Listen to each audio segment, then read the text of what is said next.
नमस्कार सुप्रभात ओडिशा आपण मानक संपूर्ण न्यूज ओडिया चैनल को स्वागत करछि मु देवाशीष साहू आसंतु जानिबा मुख्यमंत्री कोन कहछन्ती कुनी कुनी पिला मानकू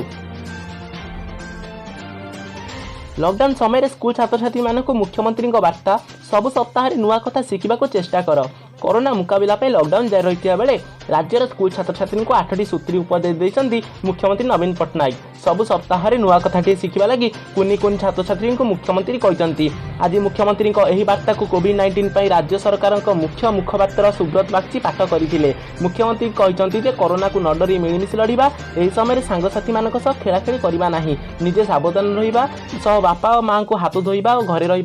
कहवा जदि से बाहर को जाऊँच मास्क पिंधा सतर्क करवा सेहीपरि ए वर्षर स्कूल बही तक काढ़ी आउ थे पढ़ा सह मन को खुशी रखापी चेष्टा करवा घरे थिबा बेले गप बही पढ़ा चित्र आंकिबा घर काम माँ बापा को साहाय्य करवा भाई भौणी कली करवानी एवं मुख्यमंत्री यही कथा कहते यह मुख्यमंत्री आज विश्व पुस्तक दिवस अवसर कोविड-19 समय निसंगतार अवरोध दूर करने पुस्तक अध्ययन परिवर्तनशील शक्ति को हृदयंगम करने को आह्वान देते पुस्तक आमर ज्ञान को प्रशस्त मन को क्रियाशील और कल्पना शक्ति को ऊर्ध्वमुखी और विभिन्न संस्कृति और मनुष्य को चिन्हवाई साहाय्य करता बोली मुख्यमंत्री कहते रमादेवी विश्वविद्यालय कुलपति पद्मजा मिश्र कहते पिलामाने विशेष चिंता करंतु नाही मिलिथिबा समय को सुजोग भाव ग्रहण करंतु पूर्व भली एबे समयर बंधन नाही एबे जो समय मिली से पूर्वर जो पाठ न पढ़ीच